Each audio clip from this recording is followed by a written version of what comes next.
sure you know the difference between qualitative and quantitative risk assessment.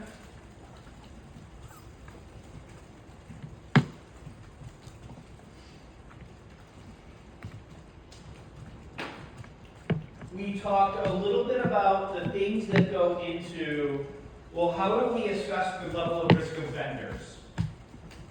And so we talked a little bit about vendor risk management. So make sure you guys are going back and reviewing that.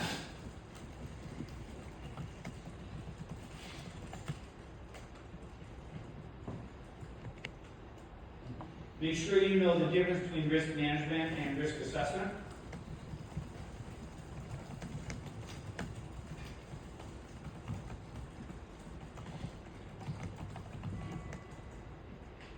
Make sure you know what residual risk is.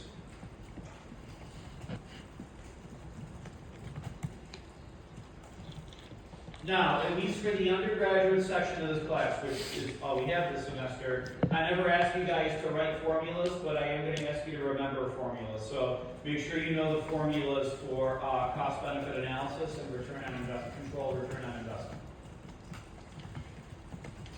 Or at least make sure you know them enough that you can narrow down the best option on a list of multiple choice questions. That includes the formulas for annualized rate of recurrence, single loss expectancy,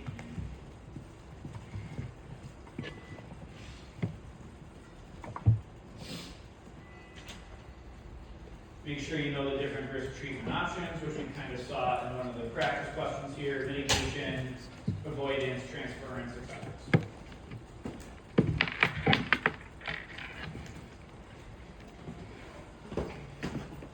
We didn't go super in depth into frameworks, but we did talk about what some of the frameworks are used for. We talked about how there's the NIST cybersecurity framework is a good program level framework. We talked about some frameworks that are better for risk management programs. So just make sure you're going back to that one slide that talks about which frameworks are best for what element of an InfoSec program.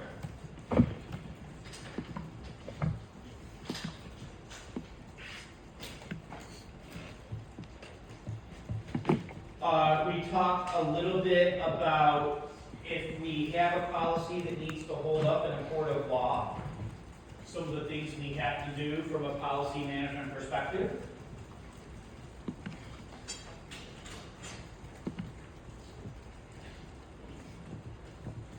We talked about some of the senior level leadership roles and their specific accountabilities when it comes to managing an InfoSec program. We talked about the cybersecurity super friends.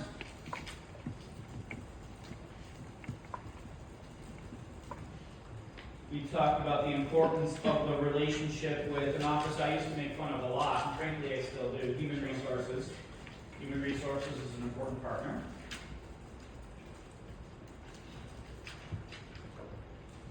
We talked about some common legal documents that typically are used to manage risk at the personnel level. We talked about non-disclosure agreements, non-compete clauses.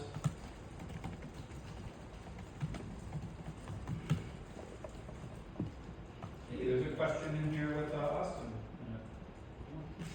Sometimes I just pick names from the students I have in class. I don't know if this was you, Austin, or a different Austin. It's not a very common name.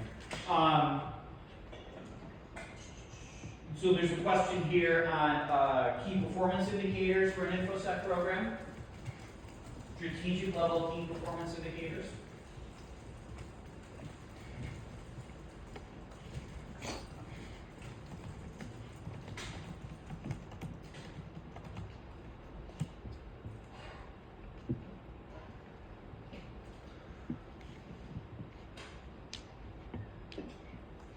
An inventory question, similar to the one we had as practice.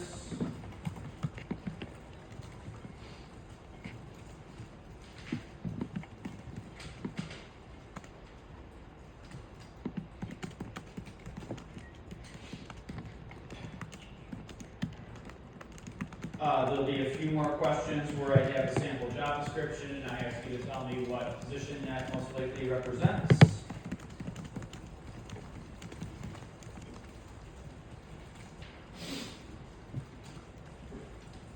Talking about the security controls.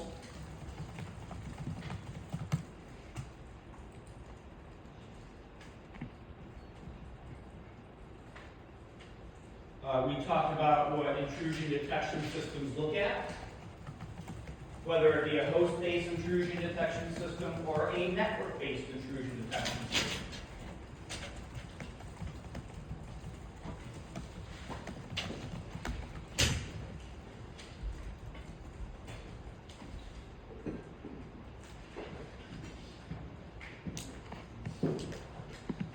We talked a little bit about the difference between encryption and hashing. We talked about how passwords are actually used, how passwords are actually compared, and what that authentication process for a password actually looks like. We spent a little bit of time talking about the difference between true positive, true negative, false positive, false negative.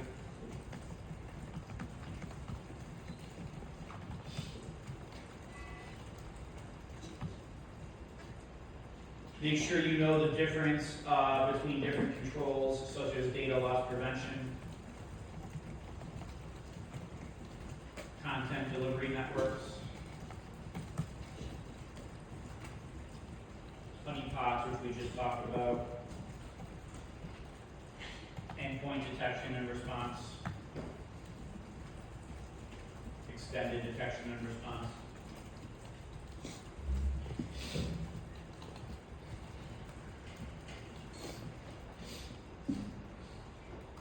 We talked about virtual private networks and the use cases for VPNs, virtual private networks.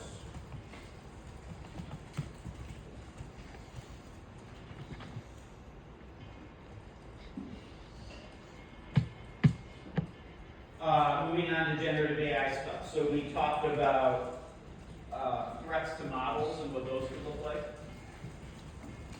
We talked about adversarial prompt engineering, adversarial machine learning, threats to the training data itself.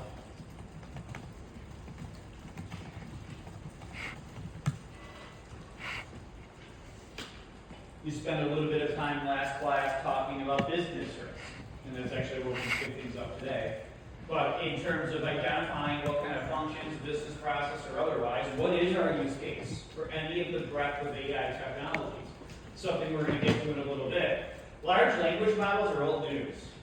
They're yesterday's news. Today, all the rage are agents and agentic AI. So we're going to spend a little bit of time talking about that in a few minutes and how that risk profile differs.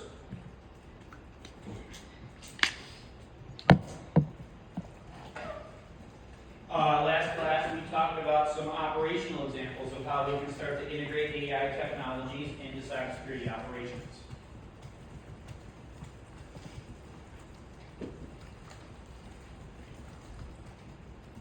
All right, I'm done reading directly off the exam. Let me make sure I close this before I plug my monitor back in. Any questions?